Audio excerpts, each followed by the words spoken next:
Everyone, नमस्कार दोस्तों, राधे राधे। कैसे हैं आप सभी? आशा करते हैं आप सब बहुत अच्छे होंगे। स्वागत है आप सभी का रेखा की दुनिया में।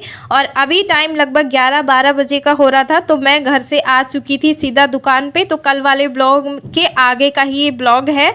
और सबसे पहले तो आप सभी को हमारी तरफ से शरद पूर्णिमा की बहुत सारी शुभकामनाएं।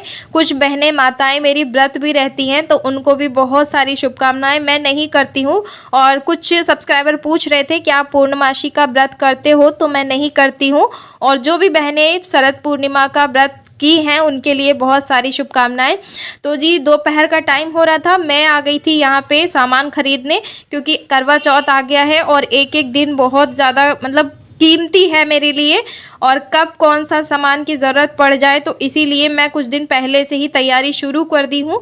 और 1 तारीख का करवा चौथ है, तो इसीलिए सब सामान लेने के लिए आ गई थी। और मेरे लिए और सासू माता के लिए मैंने सब जो भी श्रृंगार का सामान था ना, वो खरीद लिया था। और यहाँ चूड़ियाँ मुझे कुछ ये पसंद नहीं आ रही थी, क्योंकि इनका ना बहुत ज़्यादा मीना झड़ रहा था, और ये पूरा मीना लग जाता है स्किन पे, तो बहुत बुरा लगता है। इसको डिजाइन दिखाइए, इस वाली चूड़ी हो गई।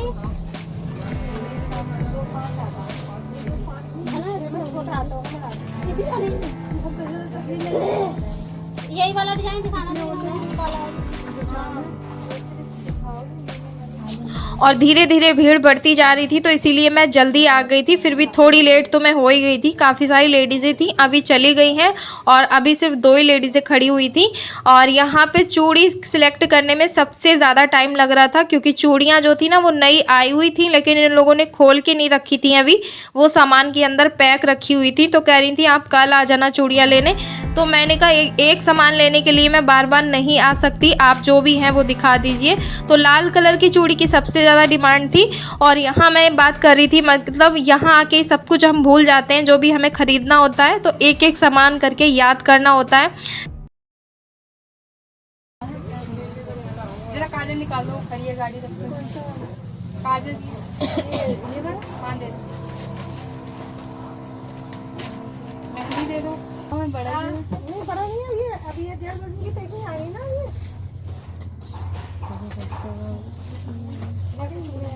ढक्कन चेंज कर दिया। अच्छा, ये चूड़ी दो की है। ये नहीं है, ये वो कह रही है मैरून है, कॉफी है। थोड़ा भारी है। बैग्स दे दो, बैग्स। और मैं लेकर आई हूँ मार्केट से बहुत सारा सामान, जो आप सबको दिखाना है। तो चलिए मैं दिखाती हूँ। और मेकअप के सामान के साथ साथ और भी बहुत सारा सामान मुझे लेना था, जो मैं पेंडिंग में छोड़ के आई थी। पिछली बार जब मैं बर्तनों वाला स्टैंड लेने गई थी ना, तब मैं छोड़ के आई थी। और उनसे मैंने भैया से कहा था, बर्तनों वालों से, वो कह रहे थे कि आप बाद में ले जाइएगा, और माल आने वाला है। तो धनतेरस के लिए और सामान आया था, तो इसीलिए मैं बर्तनों वाली दुकान पर चली गई थी। और वहाँ से मैं बहुत कुछ खरीद के लाई हूँ, आपको दिखाती हूँ। तो बहुत टाइम से सोचा था मैंने कि मैं लूँगी। और मेरे पास जो कुकर है, यानी कि मुझे शादी में मिला था मम्मी के घर से, वो कुकर ना पूरे 5 लीटर का है, बहुत बड़ा है। तो ऐसे में मुझे दाल वगैरह जो भी होती है ना, वो फ्राई पैन में ही बनानी पड़ती है, क्योंकि हम 2-3 लोग हैं और दाल बहुत थोड़ी बनती है। और चावल हो गए, दाल हो गए, तो उसके हिसाब से देखिए मैं ये कुकर लेके आई हूँ। और ये बहुत ही अच्छा लगा मुझे। ऑनलाइन पे इतना नहीं है कुकर, इतने में नहीं मिल रहा है ऑनलाइन। मैंने देख लिया, बहुत सारी जगह देखा, फ्लिपकार्ट पे, अमेज़ोन पे और मीशो पे भी देखा, पर इतने में नहीं मिलता। अगर मैं अच्छे से अच्छा भी मंगाती तो। और प्रेस्टीज में लिया था, 3 लीटर का मैं ले रही थी, तो वो बहुत महंगा था। प्रेस्टीज बहुत महंगा है, वो नहीं ले पाऊँगी अभी मैं। तो लेती, लेकिन प्रेस्टीज में ना मैं बड़ा लेने की सोच रही हूँ, क्योंकि जब हम अच्छी चीज़ लेंगे तो बड़ी ही लेंगे, क्योंकि हमें काम भी होता है उसमें, फिर और भी काम होते हैं। और छोटे में क्या होता है, छोटा बर्तन खरीद के कोई फ़ायदा है नहीं, क्योंकि वो तो हम किसी और में भी काम चला लेंगे, इसमें भी काम चल सकता है मेरा। लेकिन जब मैं प्रेस्टीज का कुकर लूँगी तो वो बड़ा ही लूँगी, तो इसीलिए मैं वो छोड़ के आ गई और मैं ये ले ली। और ये और साथ ही साथ मैं लेकर आई हूँ एक प्लेट। तो ये सेट था पूरा 4 प्लेटों का। और वो भैया दे नहीं रहे थे, कह रहे थे ये पूरा सेट ही बिकता है, आप एक नहीं लेके जा सकते। मैंने कहा मुझे एक ही चाहिए, क्योंकि जैसे इडली सांभर डोसा जैसी चीज़ें जो होती हैं ना, वो ब्लैक प्लेट में बहुत ज़्यादा अट्रैक्टिव लगती हैं और खाने में भी बहुत अच्छी लगती हैं। तो इसीलिए मैं ये लेके आई। और आप बताना मुझे कैसी लग रही है ये प्लेट।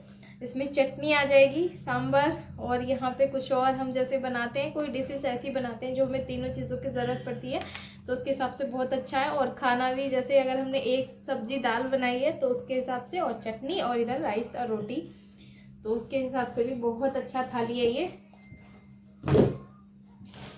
और इधर मैं लेके आई हूँ ये 2 सर्विंग प्लेट।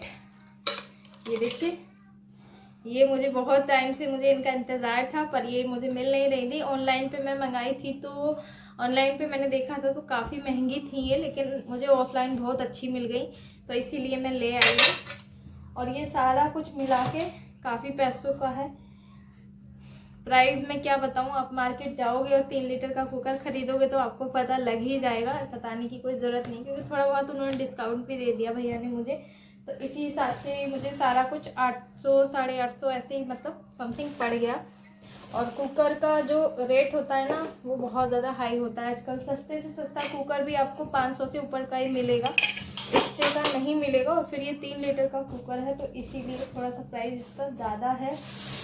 और ये है सारा मेकअप का सामान मेरा और सासू माता का, मतलब मैं उनको जो भी बायना वगैरह होता है वो देती हूँ, तो बस वही लेकर आई हूँ। चूड़ियाँ, कंगन, कड़े, बहुत सारी चीज़ें हैं। अगर आप देखना चाहते हो तो मुझे कमेंट कर देना, मैं कल के व्लॉग में आप सबको दिखा दूँगी।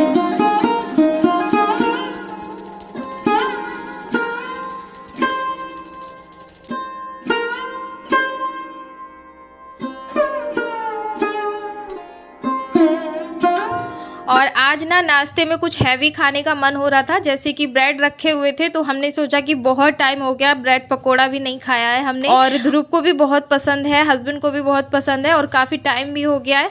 तो मैं यहाँ कुछ झटपट सा बनाने की सोच रही थी, और उधर से वो कह रहे थे कि जो भी बना रही हो जल्दी बना लेना, क्योंकि उन्हें जाना है काम से, और हस्बैंड का काम भी स्टार्ट होने वाला है। तो इनका सीजनल जो काम होता है ना, यानी मेरे हस्बैंड जो काम करते हैं वही काम उनका स्टार्ट होने वाला है, और बस 2-4 दिन का इंतज़ार और है, तो बस उसी की तैयारी में वो लगे हुए हैं। तो मैं सोच रही थी थोड़ा सा हैवी नाश्ता हो जाएगा, तो फिर खाना ये थोड़ा लेट भी खा लेंगे तो चलेगा।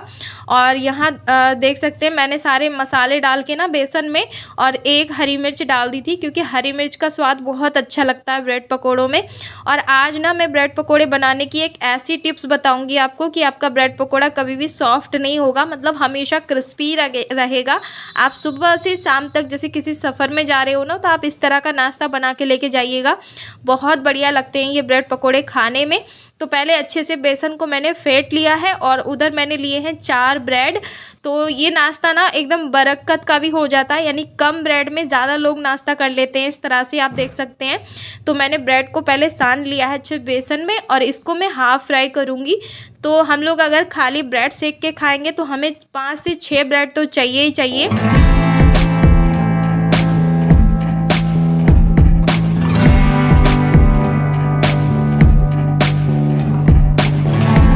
और इस वाले ब्रेड को हम अधकच्चा ही निकाल लेंगे, यानी हाफ फ्राई करके निकालेंगे, पूरा फ्राई नहीं करना है आपको। और उसके बाद मैंने दूसरा ब्रेड इसमें ऐड कर दिया है, और ये वाला जो ब्रेड है इसको हम काट लेंगे बीच से। और आप चाहो तो इसे दोबारा से मतलब बेसन में लपेट सकते हो, अगर आपके पास बेसन उतना है क्वांटिटी में, तो अगर नहीं है तो आप रहने दीजिएगा। ये ब्रेड पकोड़ा खाने में बहुत ही टेस्टी होता है, साथ साथ में ये हमेशा क्रिस्पी रहता है, कितने टाइम भी रखा रहेगा। जैसे आपके घर कोई मेहमान आ रहे हैं और आपको पहले से ही काम निपटाना है, तो आप इस तरह से ना नाश्ता हाफ फ्राई करके रख दीजिएगा, और जब मेहमान आए तो उनको गर्मा गर्म फ्राई करके दीजिएगा।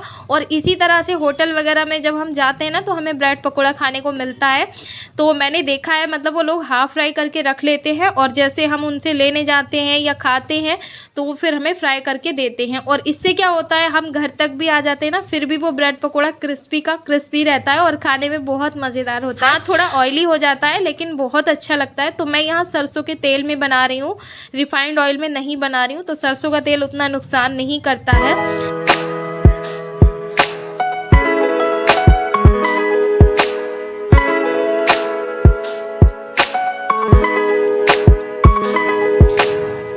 बस फटाफट से जो भी 3-4 ब्रेड मैंने निकाले थे ना, वही मैं सारे फ्राई कर लूँगी।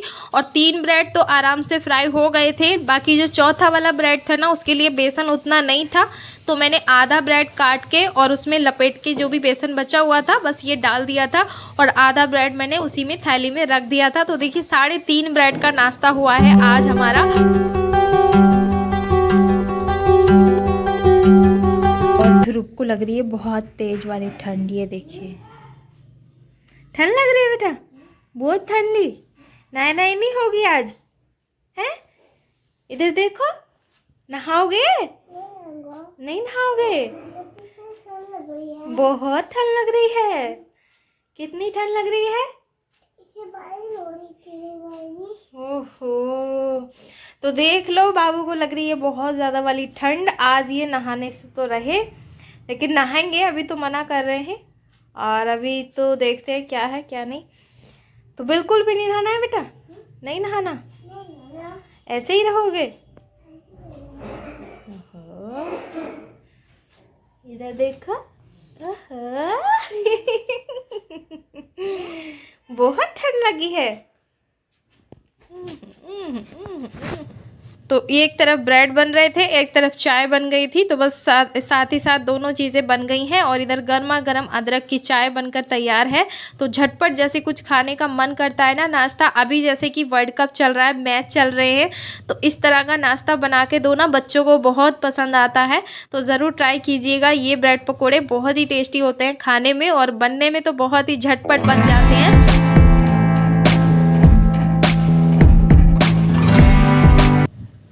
और मैं आ गई हूँ अभी वीडियो के एंड पर। आशा करती हूँ आप सभी को ब्लॉग अच्छा लगा होगा। अगर अच्छा लगा है तो रेसिपी ट्राई ज़रूर कीजिएगा।